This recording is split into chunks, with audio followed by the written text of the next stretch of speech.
Assalamualaikum warahmatullahi wabarakatuh. Waalaikumsalam warahmatullahi wabarakatuh. Bismillahirrahmanirrahim. Alhamdulillahi rabbil alamin.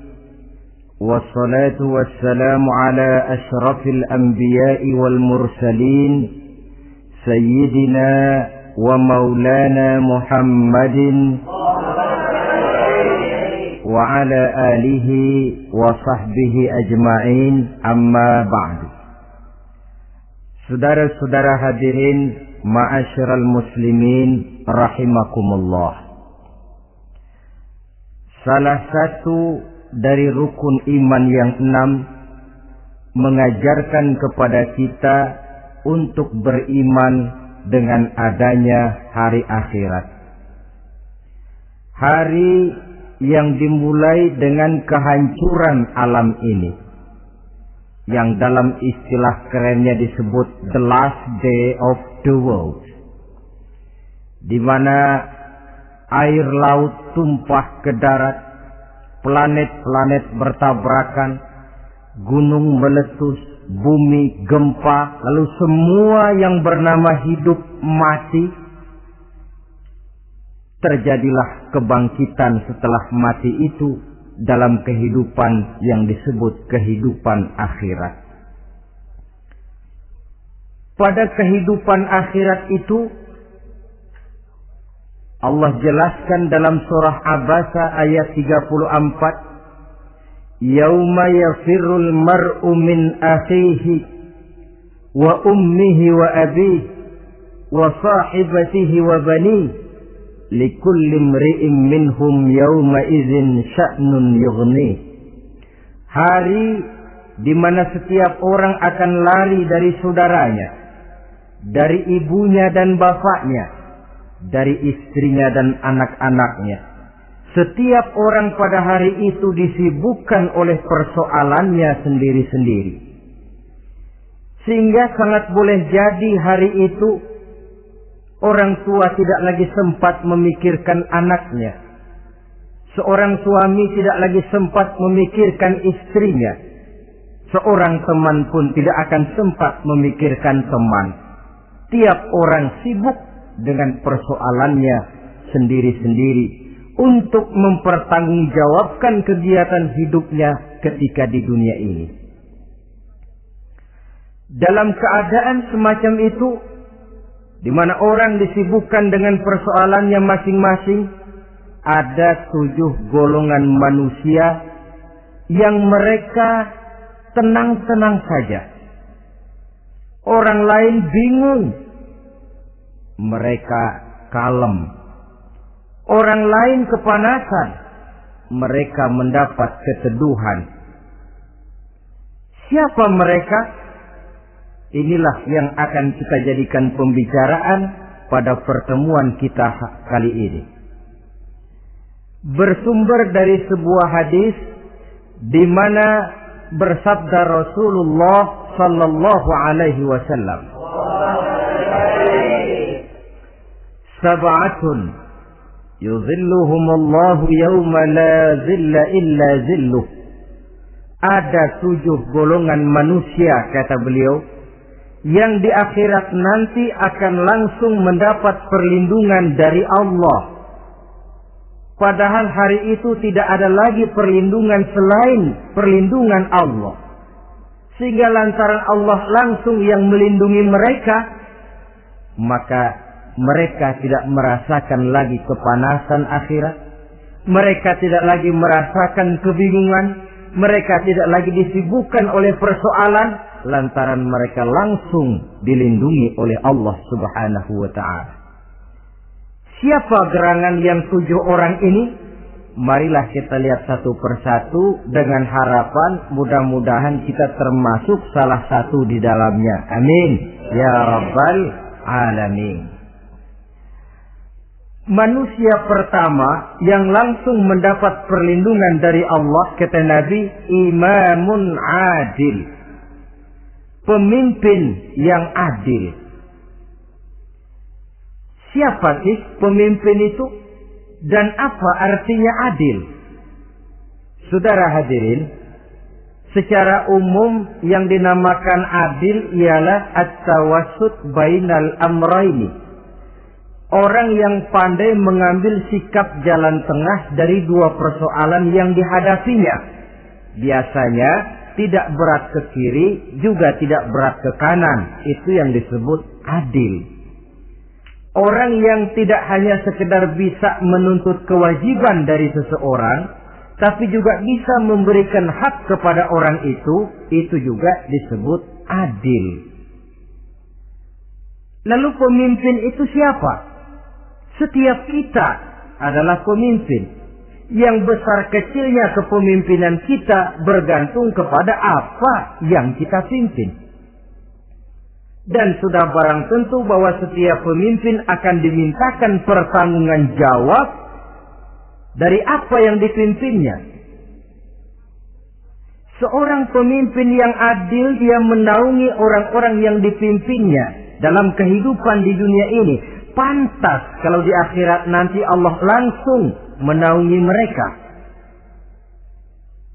Oleh karena itu, pemimpin merupakan suatu amanah. Jabatan di samping dia merupakan amanah juga merupakan nikmat. Dan nikmat itu akan bergantung kepada pandai atau tidak kita mensyukurinya. Beberapa contoh dalam sejarah bisa kita lihat. Seorang bernama Umar bin Abdul Aziz. Pada saat beliau secara aklamasi dipilih menjadi pemimpin, menjadi presiden, ucapan yang pertama keluar dari mulutnya, Inna lillahi wa inna ilaihi raji'un. Coba bayangkan ini. Dipilih jadi pemimpin, diangkat jadi presiden, bukan alhamdulillah, malah inna lillahi wa inna ilaihi raji'un. Kenapa? Dia anggap jabatan itu adalah amanah. Menyia-nyiakan amanah berarti khianat. Dan khianat ini adalah dosa besar.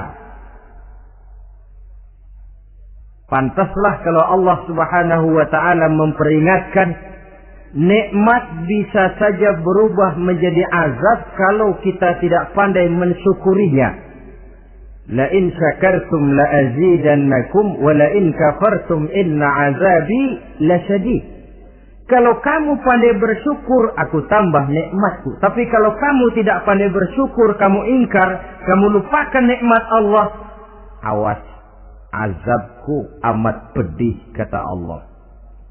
Jadi berdasarkan logika dari ayat ini bisa kita katakan orang kaya. Ada orang kaya nggak di sini? Ada orang kaya nggak? Yang kaya tolong dengerin. Orang kaya itu bisa masuk surga karena hartanya. Pun orang kaya banyak yang masuk neraka juga gara-gara hartanya. Tergantung syukur apa tidak syukur. Orang alim. Ada yang alim di sini? Ada. Tolong dengerin orang alim. Yang ustadz, yang kiai. Orang alim bisa saja masuk surga karena ilmunya. Dan orang alim pun bisa masuk neraka karena ilmunya. Pejabat. Ada pejabat? Pejabat itu bisa masuk surga karena jabatannya. Pun pejabat itu bisa masuk neraka karena jabatannya. Bergantung syukur apa tidak. Kalau ada orang kaya, hartanya didapat dari jalan yang halal, berusaha menurut yang disyariatkan oleh Allah. Lalu hartanya itu tidak cuma untuk ditumpuk 7 turunan, namun juga berfungsi sosial.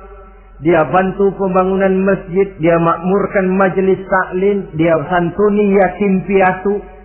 Orang kaya macam itu dengan hartanya, insya Allah bisa sampai ke surga.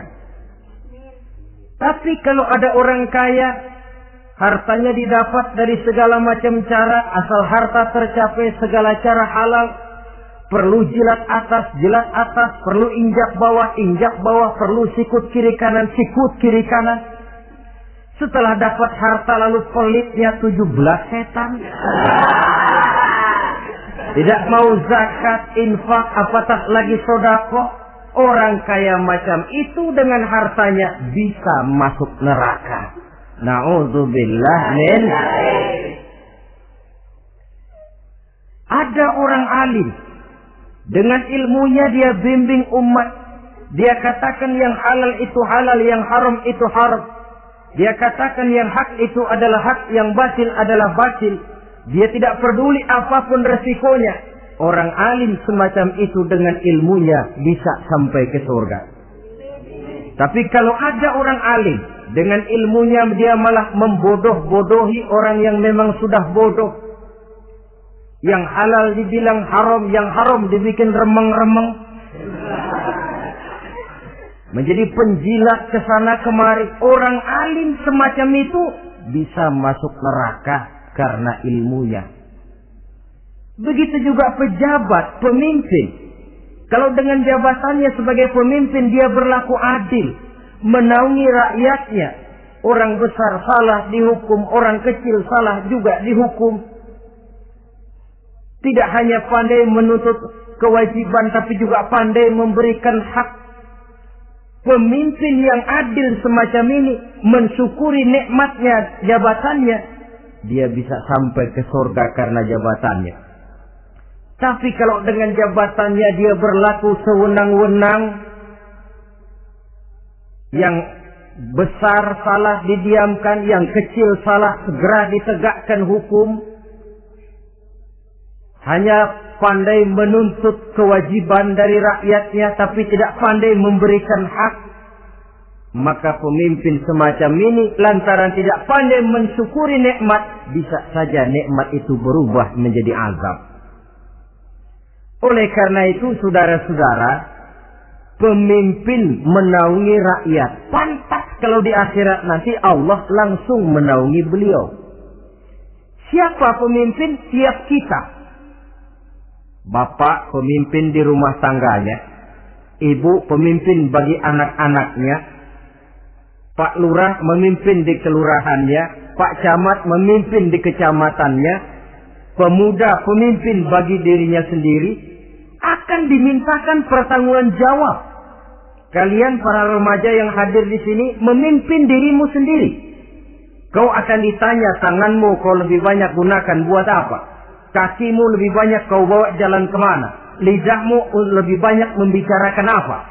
Dan hari pertanggungan jawab nanti kalian jangan berharap akan ada saksi dari luar.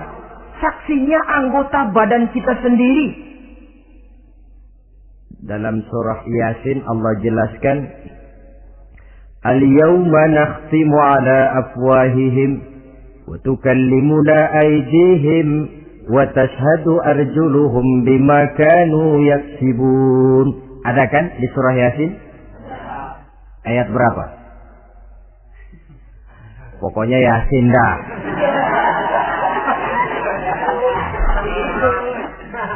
Daripada repot-repot, pokoknya Yasin gitu aja biar urusan lancar. Al-yawma nakhtimu ala afwahihim. Pada hari itu kami kunci mulut mereka. Jadi tidak pandai lagi mulut ini bicara. Wa tukallimuna aydihim, tangan-tangan mereka yang akan bicara kepada kami. Wa tashhadu arjuluhum, kaki mereka akan memberikan kesaksian. Bima kanu yaksibun, terhadap apa saja yang telah pernah mereka lakukan dalam kehidupan di dunia ini. Hari pertanggungan jawab. Oleh karena itu kalau kita memimpin diri sendiri, berlakulah adil kepada diri sendiri. Nah, lalu masalahnya memang kita mesti adil kepada siapa saja sih? Ada 3 hal pokok yang kita harus berlaku adil. Pertama, adil kepada Allah. Yang kedua, adil kepada sesama makhluk. Dan yang ketiga, adil kepada diri sendiri. Adil kepada Allah artinya apa? mendahulukan hak Allah daripada kepentingan pribadi.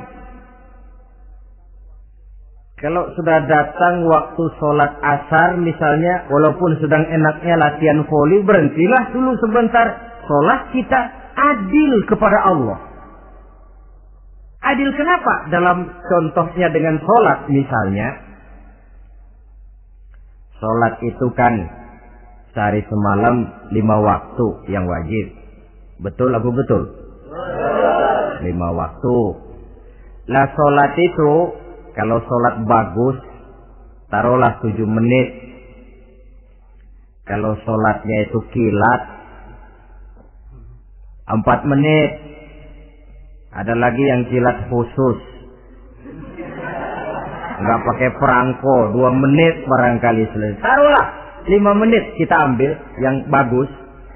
Kalau 5 waktu kali 5 menit kan cuma 25 menit. Sementara Allah memberikan kita hidup ini 24 jam sehari semalam.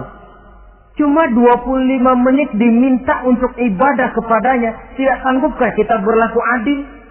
25 menit ini untuk menghadapmu ya Allah. Sementara engkau telah memberikan resannya 23 jam 35 menit untuk hidup. Dalam sehari semalam. Mendahulukan hak Allah daripada kepentingan pribadi. Adil kepada Allah. Adil kepada yang kedua, adil kepada sesama makhluk. Adil kepada manusia. Adil kepada binatang. Adil kepada alam. Yang kalau prinsip keadilan itu kita langgar akan membawa efek bagi diri kita juga. Manusia sekarang kan tidak adil kepada alam. Misalnya apa? Hutan ditebangi secara liar. Gunung-gunung menjadi gundul. Akibatnya ketika turun hujan terjadi erosi. Banjir melanda kemana-mana. Tanah longsor terjadi. Akibatnya terkena manusia juga kalau mereka sudah tidak menjaga keseimbangan alam ini. Adil kepada orang lain, apakah itu namanya tetangga, teman, keluarga. Dan yang ketiga, adil kepada diri sendiri. Bagaimana pengertiannya? Mata ini punya hak untuk tidur.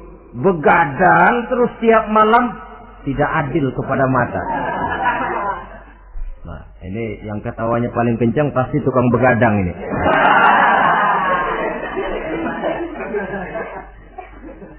Perut ini punya hak untuk tidur. Puasa saja siang malam mengurangi hak perut. Adil kepada diri sendiri.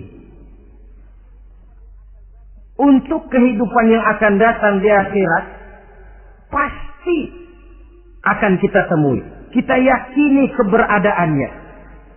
Yang oleh karena itu, kalau kebetulan kita ini adalah pemimpin, sekurang-kurangnya pemimpin bagi diri sendiri, marilah kita berusaha menjadi pemimpin yang adil. Supaya nanti di akhirat, Allah Subhanahu wa ta'ala memberikan perlindungan langsung kepada kita. Amin. Ya Rabbal Alamin. Ini yang pertama. Lalu yang kedua, orang yang akan langsung mendapat perlindungan dari Allah, syab nasha'a fi ibadatillah. Orang muda yang tekun beribadah kepada Allah. Anak muda yang rajin ibadah.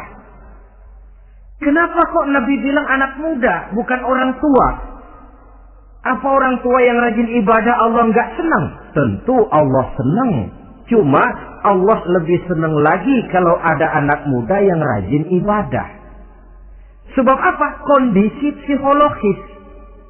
Kalau ada orang tua rajin ibadah itu mah pantas. Emang udah waktunya. Ada orang sembahyangnya rajin, masuk masjid, masuk maghrib, keluar isya, malam tahajud, tahlilnya mantap. Umurnya berapa? 70. Enggak istimewa. Itu memang sudah mestinya.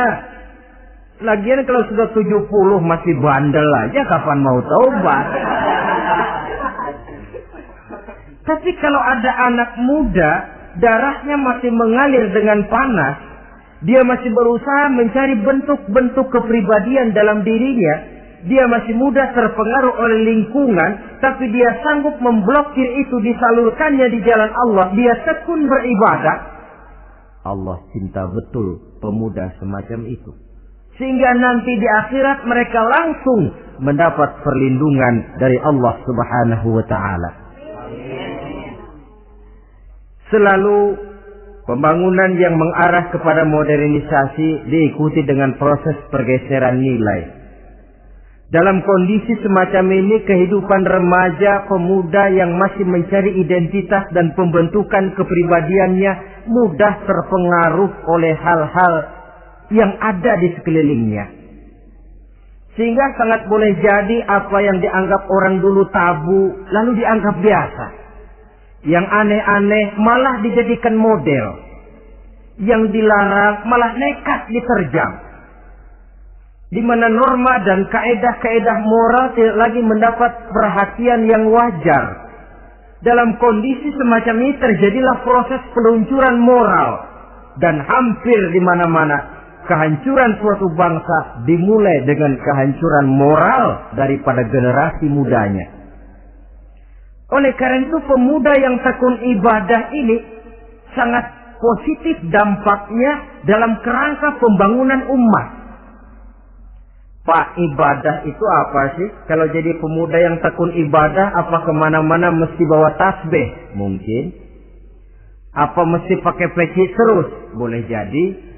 Apa kemana-mana mesti pakai kain sarung? Ya tidak juga. Ibadah kan artiannya luas. Segala perbuatan yang diperintah dan karenanya bertujuan mencapai ridho Allah, itu bernama ibadah. Kalian remaja berangkat menuntut ilmu, pergi pagi pulang siang, membekali diri, menuntut ilmu itu ibadah. Kalian pulang ke rumah, ibu bapak memerintah, taat kepada orang tua, ibadah. Membersihkan lingkungan, ibadah. Bahkan jaga di waktu malam pun kalau untuk dengan niat bismillah, saya jaga malam ini untuk ketenangan rakyat supaya mereka tekun dan tenang melaksanakan ibadah, itu tercatat sebagai amal soleh yang bernilai ibadah. Jadi tidak cuma sekedar sujud, tidak cuma sekedar baca Quran, seluruh aspek kehidupan manusia yang diperintah Allah dan yang bertujuan mencari ridho Allah itu bernilai ibadah. Pemuda yang tekun melaksanakan ibadah kepada Allah. Apalagi terutama adik-adik remaja yang hadir pada kesempatan ini, masa muda itu masa yang paling indah memang. Sampai orang Kulon bilang, there is not delightful memorize. Iya, Barat itu kan Kulon. Saya lebih senang pakai orang Kulon saja. There is not delightful memorize and then the youth moment. Bahwa tidak ada masa yang lebih indah selain masa muda. Tapi masa muda yang katanya indah itu sebentar. Sebentar sekali. Kalau kita tidak pandai memanfaatkannya dengan sebaik-baiknya, boleh jadi dia akan hilang tanpa sesuatu yang ada artinya buat hari depan.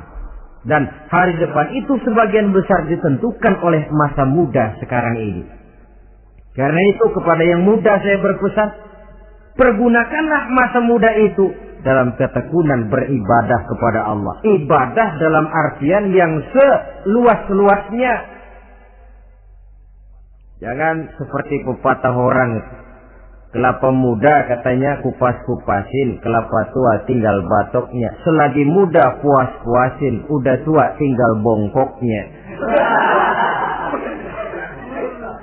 Iyalah, kalau dipuas-puasin dalam arti yang positif, boleh. Mumpung masih muda, puas-puasin nuntut ilmu. Mumpung masih muda, puas-puasin ibadah. Mumpung masih muda, puas-puasin berbakti kepada kedua orang tua. Puas-puasin dalam artian yang positif, tentu saja bagus. Tapi kalau puas-puasin dalam arti menghambur umur untuk sesuatu yang mubazir, bergadang di pinggir-pinggir jalan, lalu mulai berkenalan dengan morfin, narkotik, ganja, terperangkap oleh budaya-budaya modern yang menyesatkan, terpancing oleh model-model baru yang kelihatannya menarik tapi sebenarnya tidak bermanfaat. Entah pada akhirnya akan mendatangkan penyesalan kepada kita saja. Coba, belakangan ini saya dengar di Jakarta akan ada satu festival yang disebut Festival Ngeceng.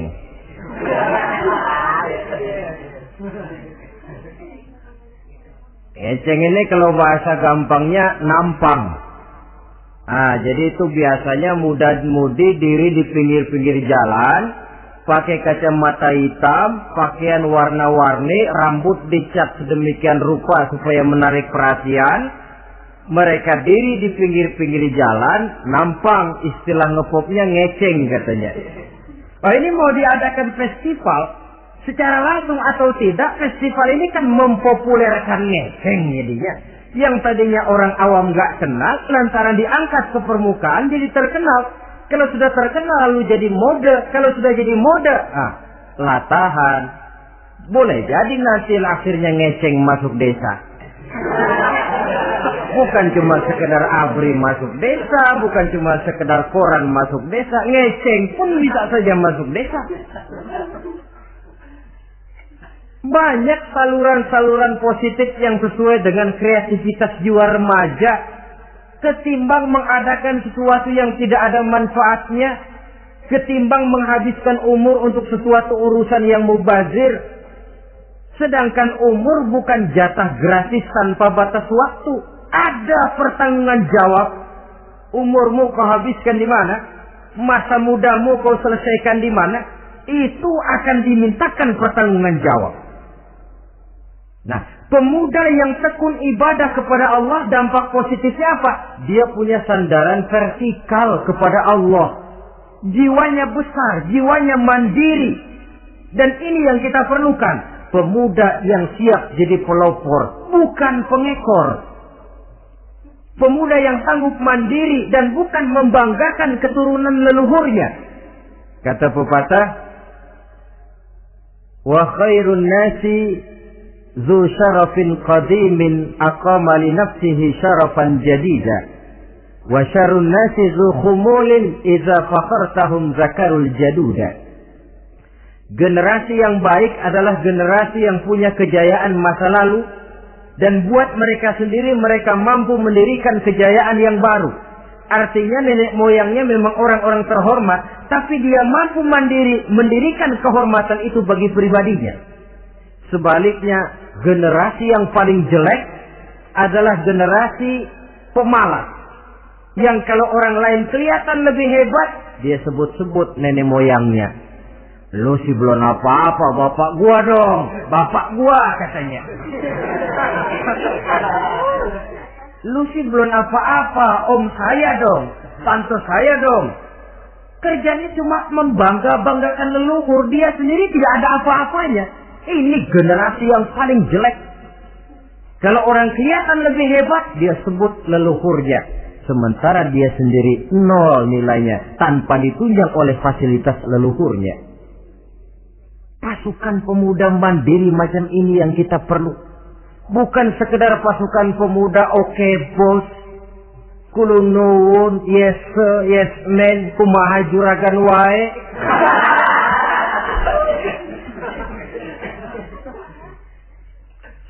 Dan terus terang kita miskin dengan pemuda yang mandiri, yang punya kepribadian, yang berani berkata ya terhadap yang benar, dan berani berkata tidak terhadap yang tidak benar.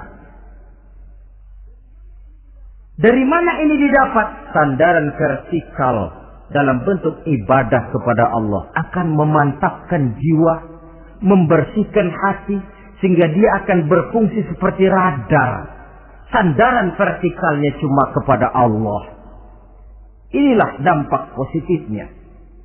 Karena itu, tentu saja kita berharap sekurang-kurangnya pemuda-pemudi yang hadir pada kesempatan ini menjadilah pemuda-pemudi yang tekun beribadah kepada Allah. Amin. Nah, baiklah ya. Itu tadi yang kedua. Kita lanjutkan sekarang yang ketiga. Orang yang akan langsung mendapat perlindungan dari Allah. Kata Nabi, rajulun qalbuhu mu'allakun bil masjid. Seseorang yang hatinya selalu terpaut kepada masjid. Apa arti terpaut kepada masjid ini?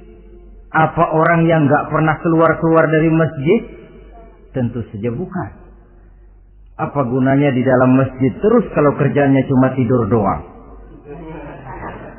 Maksud terpaut kepada masjid ini, hatinya selalu berpikir bagaimana memakmurkan masjid. Jasadnya boleh saja ada di kantor, boleh saja ada di pasar, boleh ada di sawah, boleh ada di ladang. Tetapi hasil daripada usahanya dia lalu berpikir bagaimana memakmurkan masjid. Sebab apa? Masjid merupakan center of activity, pusat daripada kegiatan umat. Kalau kita lihat fungsi masjid di zaman Rasul, di masjid beliau berdakwah, di masjid beliau mengatur negara, di masjid beliau mengadakan perundingan, di masjid beliau bermusyawarah dengan para sahabat. Pusat daripada kegiatan umat. Dan memakmurkan masjid ini dasarnya tidak lain karena iman kepada Allah. Prinsipnya bagaimana kita menghidupkan masjid dan bukan mencari hidup di masjid. Kalau sudah prinsipnya dibalik, bukan menghidupkan masjid tetapi mencari hidup di masjid, saya khawatir masjid akan ambruk. Nyatanya kadang-kadang masjid kita ini fungsinya belum maksimal. Kadang-kadang ada kok masjid yang bukanya cuma seminggu sekali. Jumat pagi jam 9 masjid buka, Jumat jam 2 tutup, buka-buka lagi Jumat depan. Seminggu sekali. Kelemahan lainnya manajemen masjid, terus terang sajalah kita bicara. Kadang-kadang pengelolaannya ketua masjid bapaknya, khatib mantunya, sekretaris ponakannya, imam Bilal cucunya. Gak ada orang lainnya. Ya kalau bagus kepengurusannya tidak apalah. Tapi kadang-kadang kelemahannya ialah bagaimana menciptakan manajemen masjid yang baik sehingga masjid bisa berfungsi sebagaimana fungsinya di zaman Rasulullah Sallallahu Alaihi Wasallam. Apalagi belakangan ini ada kecenderungan yang membuat kita optimis, gembira. Remaja, pemuda, pemudi mulai gemar datang ke masjid.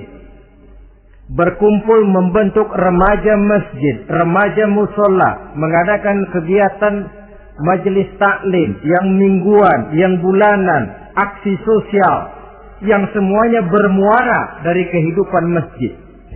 Sesuatu yang menggembirakan. Dan sudah sepatutnya para pengelola masjid membuka pintu untuk bisa mengatur masjid menurut manajemen yang diharapkan oleh umat. Karena bagaimanapun di masjid dua jalur komunikasi, bahasa kerennya two-way traffic communication, itu bisa kita laksanakan. Yaitu hablum minallah wa hablum minan nas. Berhubungan kepada Allah dan berhubungan kepada sesama manusia bisa terlaksana di masjid. Berhubungan dengan Allah jelas saja lewat sholat misalnya. Berhubungan dengan sesama manusia jelas saja lewat musyawarah, lewat majelis taklim, lewat kegiatan-kegiatan yang mensiarkan agama. Dan begitu selanjutnya. Saudara hadirin yang saya hormati, memakmurkan masjid sebagai rumah Allah. Sebab dalam hadis kursi Allah katakan, inna buyuti fil ardi al masajid wa inna zuwari fiha ummaruha. Rumahku di permukaan bumi adalah masjid-masjid, kata Allah. Dan orang-orang yang memakmurkan masjid, orang yang datang ke masjid adalah tetamuku. Kalau Allah memerintahkan kita menghormati tamu, tentu Allah lebih tahu bagaimana menghormati tamunya sendiri. Allah mengajarkan kita, hormatilah tamumu. Sekarang kita yang menjadi tamunya Allah dengan datang ke masjid, dengan memakmurkan masjid, Allah lebih tahu menghormati tamunya. Ini yang ketiga. Yang keempat, hadirin, orang yang langsung mendapat perlindungan dari Allah itu rajulani tahabba fillahi ijtama'a alaihi wa tafarraqa alaihi.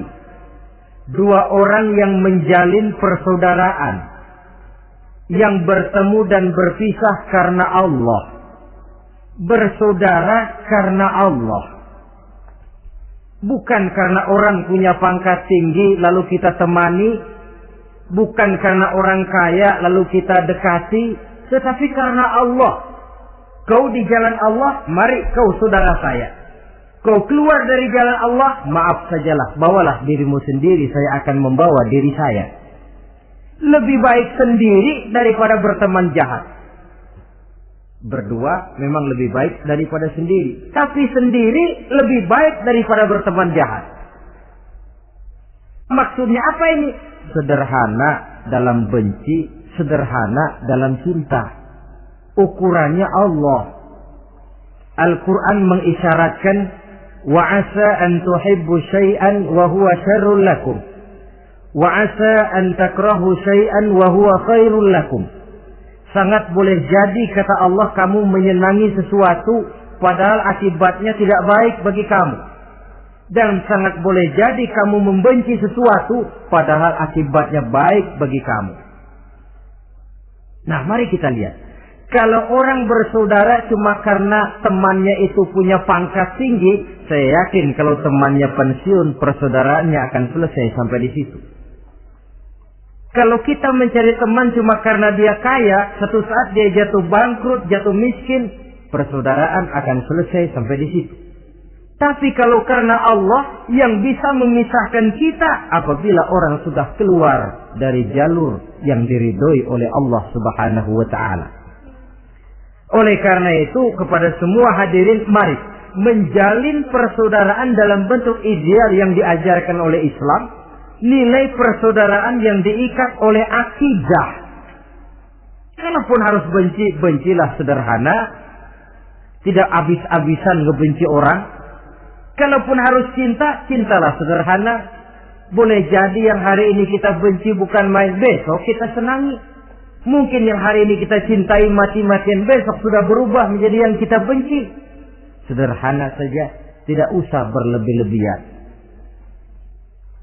Kalau nilai persaudaraan yang diajarkan ini bisa kita wujudkan, persaudaraan yang diikat dengan nilai akidah, maka dari persaudaraan semacam itu, insya Allah kita bisa berbuat banyak untuk kepentingan diri, keluarga, masyarakat kita pada umumnya. Ini kelompok yang keempat. Orang kelima yang nanti langsung mendapat perlindungan Allah, rajulun da'athum ra'atun zatu mansibin wa jamalin ila nafsiha faqala inni akhafullaha rabbal alamin. Seorang laki-laki, kata Nabi, yang dipanggil oleh perempuan cantik. Laki-laki normal dipanggil oleh perempuan cantik. Untuk apa? Diajak melakukan perbuatan yang negatif. Tidak ada orang yang tahu. Tempatnya sepi. Apa yang terjadi? Orang ini berkata, inni akhafullaha rabbal alamin.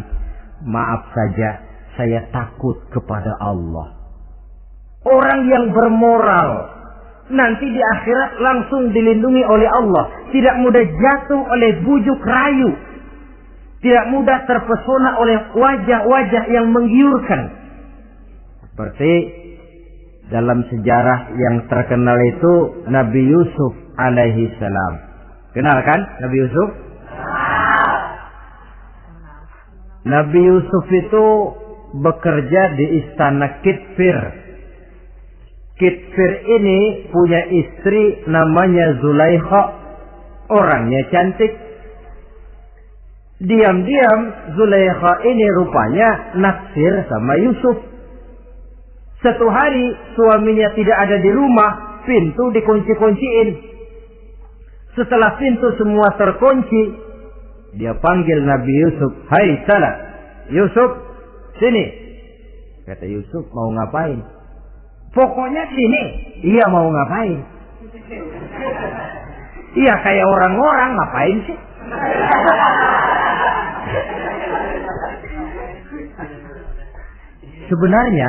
Sebenarnya ini Zulaikha senang kepada Yusuf, Yusuf pun demikian. Walaqad hammat bihi wa hamma biha. Zulaikha menyenangi Yusuf, Yusuf pun menyenangi Zulaikha. Tapi apa? Walaula an ra'a burhana rabbih. Andai kata Yusuf tidak melihat peringatan Tuhannya, letter S. Yusuf, ini bukan pekarangan ente, dilarang parkir di sini. Sehingga walaupun tidak ada yang tahu, tidak ada yang melihat, Nabi Yusuf selamat dari bujuk rayu Zulaikha. Mempertahankan nilai-nilai moral di tengah kemajuan zaman memang merupakan pekerjaan yang tidak ringan. Merupakan pekerjaan yang sangat berat. Akan ada saja cobaan, akan ada saja gangguan yang kita temui di sepanjang perjalanan hidup ini. Tapi sebaliknya, kalau orang sudah tidak lagi menjunjung moral yang tinggi, lalu hidup menurut selera sendiri-sendiri, ya kita lihatlah lahirnya kebudayaan kumpul kebo yang diawali dengan free sex yang mengarah kepada Samenleven alias hidup bersama tanpa nikah. Memang sebabnya boleh jadi macam-macam. Mungkin karena broken home, nggak merasa diperhatikan di rumah, ibu bapak sibuk, lalu anak mencari kesibukan sendiri. Mungkin karena tekanan ekonomi dalam kehidupan miskin, lalu ada yang menawarkan kerjaan, tidak taunya malah dilemparkan ke lembah hitam. Mungkin juga karena pengaruh pergaulan dari lingkungan baik-baik, lalu berteman dengan yang tidak baik, hanyut di telan arus pergaulan. Mungkin juga pengaruh kebudayaan yang dia tonton, buku yang dia baca, film yang dia lihat, ikut mewarnai dan membentuk kepribadiannya. Tapi apapun alasannya, satu hal yang jelas, semuanya berangkat dari rapuhnya pegangan orang kepada nilai-nilai agama. Sebab sumber nilai moral yang tertinggi tidak lain agama adanya. Intinya apa? Intinya tidak lain, orang yang beragama itu meyakini bahwa kemanapun dia pergi, dimanapun dia berada, Allah selalu melihat yang dia lakukan. An ta'budallaha ka'annaka tarahu fa illam takun tarahu fa innahu yaraka. Begitu yang kita pelajari dalam ihsan. Engkau beribadah kepada Allah seolah-olah kau lihat Allah. Kalaupun Allah tidak kau lihat, yakinlah Allah melihatmu. Jadi kalau saya sendiri, yang kedua itu Allah. Dibujuk rayu oleh cewek cakep, "Ayo dah bang, gak ada orang, kita cuma berdua." Dia bilang, "Enggak, kita enggak berdua, bertiga." "Berdua bang, bertiga." "Yang ketiga siapa?" "Lu, gue, Allah, tiga."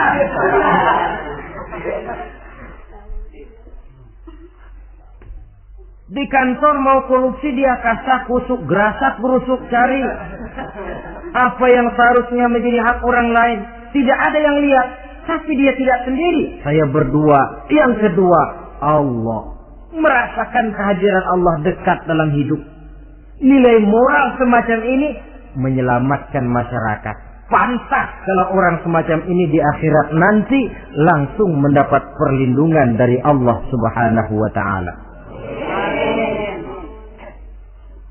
Karena itu terutama adik-adik remaja yang hadir, sebenarnya yang paling mahal dalam hidupmu adalah harga dirimu. Kalau itu sudah terjual dan tergadai, apalagi yang bisa kau banggakan dalam hidup ini? Titel yang berenteng barangkali, harta yang banyak, mobil yang serba berkilat barangkali.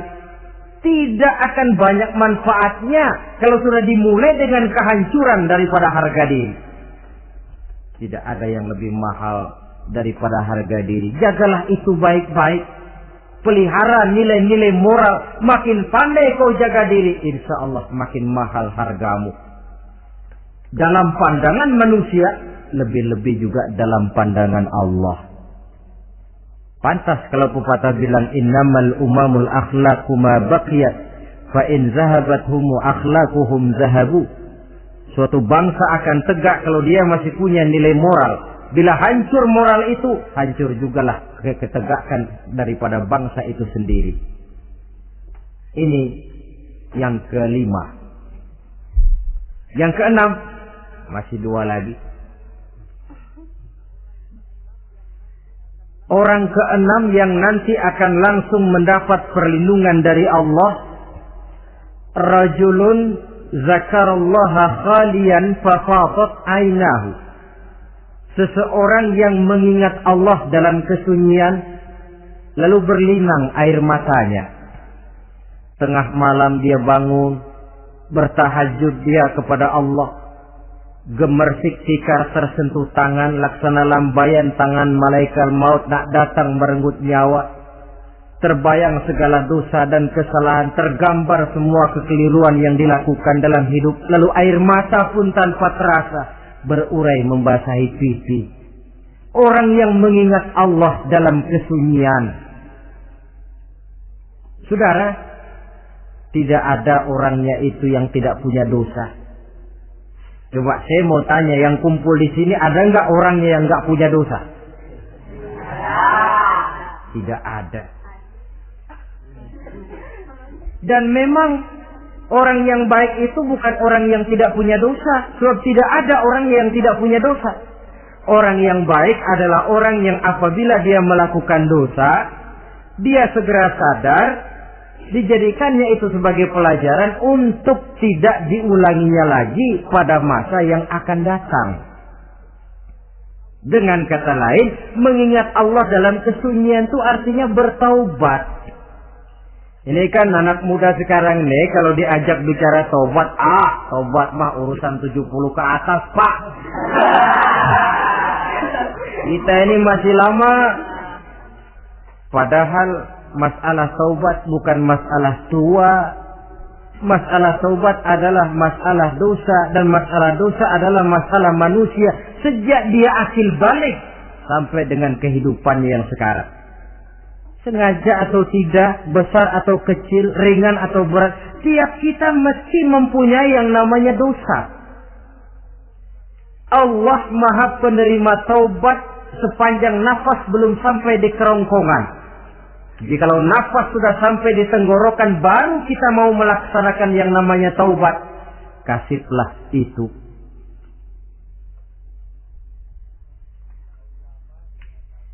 Para ulama mengatakan, la saghair ma'al istimrar, wala kabair ma'al istighfar. Tidak ada dosa kecil kalau ditumpuk terus. Dan tidak ada dosa besar kalau diikuti dengan istighfar, permohonan ampun kepada Allah. Jadi jangan menganggap, ini dosa kecil, ini dosa kecil. Ditumpuk-tumpuk, lah jadi gede juga. Tidak ada dosa yang kecil kalau dikerjakan terus-menerus. Dan tidak ada dosa yang besar kalau diiringi dengan istighfar. Dalam kehidupan ini, apabila dosa sudah bertumpuk, maksiat merajalela, munkarat menjadi jadi, Allah tidak akan segan-segan menurunkan azab. Azabnya itu bisa dalam bentuk bencana alam, banjir namanya, kebakaran merajalela namanya, gempa bumi namanya, bendungan pecah namanya, reaktor atom bocor namanya. Namanya boleh jadi macam-macam. Sebab apa? Al-Quran memberikan jaminan, wa ma kana Allahu liyu'adzibahum wa hum yastaghfirun. Allah tidak akan menurunkan azab selama di tengah masyarakat manusia masih banyak orang yang istighfar kepada Allah. Jadi hakikatnya kita ini berhutang jasa kepada orang yang rajin sujud, rajin mohon ampun kepada Allah. Lantaran mereka barangkali azab tidak diturunkan oleh Allah kalau melihat banyaknya sudah munkarat dan maksiat. Mengingat Allah dalam kesunyian, tengah malam, waktu yang mustajabah, terutama sepertiga malam yang akhir, situasinya lain. Gak percaya boleh coba, nyoba kan gak bayar. Coba kalian bangun tengah malam, tahajud, kalian akan menemukan satu suasana yang lain daripada misalnya kalau kalian sembahyang zuhur tengah hari panas terik di tengah banyak orang. Hati bergetar. Segala kekeliruan yang pernah kita kerjakan lalu terbayang, dan air mata tanpa terasa, tanpa diundang bahkan berurai membasahi pipi. Ya Allah, alangkah nikmatnya suasana macam itu. Menciptakan perasaan dekat dengan Allah. Terwujud kedamaian batin. Dan ini yang banyak dicari orang sekarang. Yang kadang-kadang karena terlalu ingin mencari kedamaian lalu keliru jalan. Yang bertapa di gua-gua katanya nyepi dari kehidupan manusia. Memencilkan diri dengan cara-cara yang mereka atur sendiri. Tidak macam itu. Quran punya resep. Ala inna bizikrillahi tatmainnul qulub. Ketahuilah dengan banyak mengingat Allah, hati menjadi tenang, jiwa menjadi lapang, pikiran menjadi damai. Ini resep Islam untuk mencapai ketenangan jiwa. Mengingat Allah dalam kesunyian. Saudara hadirin yang saya hormati, ini aspek daripada ibadah. Jadi dengan kata lain, masalah mengingat Allah dalam kesunyian, mengingat dosa, bukan urusan orang tua, tapi masalah manusia. Siapapun adanya, sejak dia akil balik, mesti entah kecil besar, entah sedikit, entah banyak, ada kesalahan yang dilakukannya. Karena itu, kalau kita masih diberikan kesempatan untuk hidup, artinya Allah masih memberikan kesempatan kepada kita untuk memperbaiki diri. Nanti kalau sudah sangkakala ditiup, alam hancur seperti yang saya jelaskan di awal tadi, sudah tidak sempat lagi, yang tinggal menyesal. Ada yang meratap lalu berkata, ya laitani kuntu turaba. Dalam Quran, aduh, andai kata kita bisa balik jadi tanah aja dah dulunya, jangan jadi orang. Kalau dulu kita tetap jadi tanah mah nggak tanggung jawab apa-apa. Dijadiin orang sekarang mesti tanggung jawab. Bagaimana ini? Bingung. Ada yang berkata, ma aghna anni maliya halka anni sultaniyah. Ternyata harta yang saya bangga-banggakan tidak bawa manfaat hari ini. Ternyata jabatan yang pernah saya duduki malah merusak saya hari ini. Tinggal lagi penyesalan karena kelalaian memanfaatkan waktu hidup dalam kehidupan di dunia ini. Karena itu pandai-pandailah membagi orientasi. Ada saatnya kita sibuk tenggelam dalam berbagai urusan dunia, lain saat tenggelam dalam kefanaan dan kesunyian, membekali diri untuk kehidupan akhirat nanti. Sebentar meninggalkan dunia, rekes kepada Allah, mi'raj, naik menghadap Allah. Supaya terwujud keseimbangan untuk mencapai fid dunya hasanah wa fil akhirati, kebahagiaan dan kebaikan di dunia maupun di akhirat nanti. Inilah golongan yang keenam. Orang yang langsung mendapat perlindungan Allah, yang mengingat Allah dalam kesunyian. Yang ketujuh, yang terakhir, orang yang langsung mendapat perlindungan dari Allah di akhirat nanti, rajulun tasaddaqa bi sadaqatin fa akhfaha hatta la ta'lama shimaluhu ma tunfiqu yaminuhu. Seseorang yang bersedekah, lalu dia ikhlas dengan sedekahnya sehingga tangan kirinya tidak tahu apa yang diberikan oleh tangan kanannya.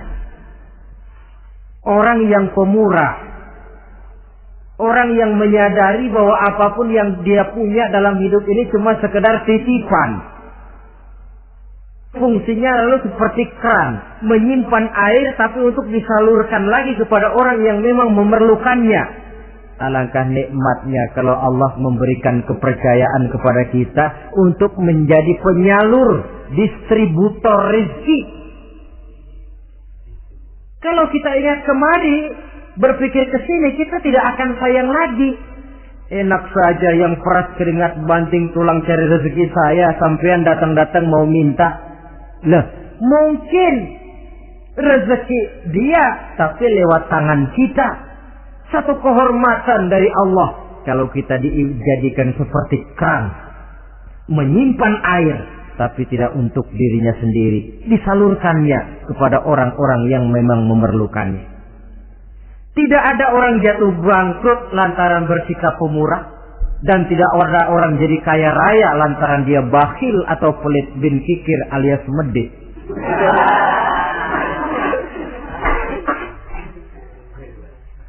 Dalam kitab Riyadhus Shalihin kita baca tiap pagi ke alam ini turun 2 malaikat. Cuma kita nggak tahu. Dua-duanya berdoa.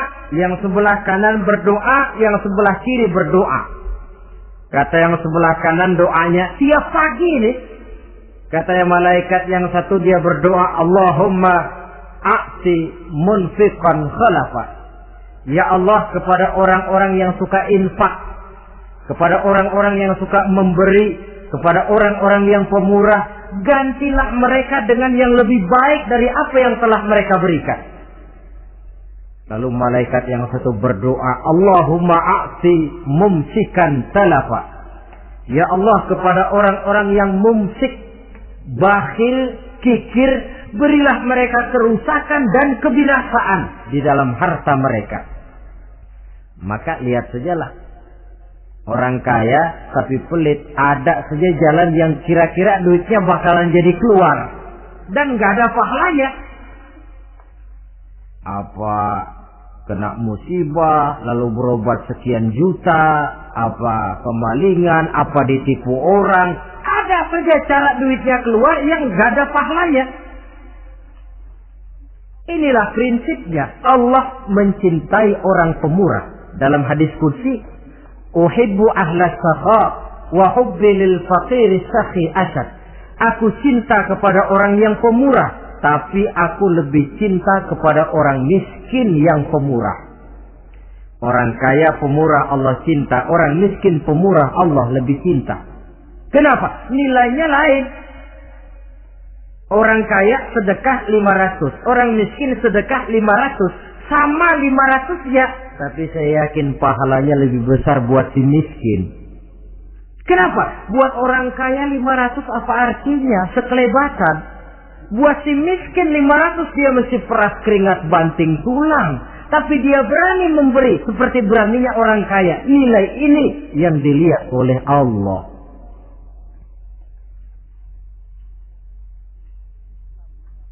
Islam mengakui hak milik pribadi, tapi harus berfungsi sosial. Di dalam harta yang kita miliki itu ada haknya masjid, ada haknya yatim, ada haknya madrasah. Dan Allah Subhanahu wa ta'ala bisa, saya katakan di awal tadi, merubah nikmat menjadi azab kalau kita tidak pandai mensyukurinya. Bersyukur kalau diberikan harta artinya mempergunakan harta itu sesuai dengan kehendak yang memberinya. Allah memberikan harta kepada kita. Apa yang Allah kehendaki? Supaya harta itu berfungsi sosial.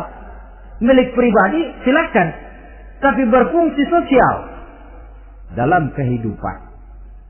Kita terus terang saja, umat Islam ini bukan tidak punya potensi, tapi tidak pandai menginventarisir potensi. Apa tidak ada orang Islam yang kaya? Banyak. Yang belum banyak yang mau berbuat atas nama dan untuk kepentingan agamanya. Kalau buat pribadinya, berani bukan main. Itulah yang sering diungkapkan orang. Pembangunan pesantren terlunta, ya, asrama yatim piatu tidak terurus.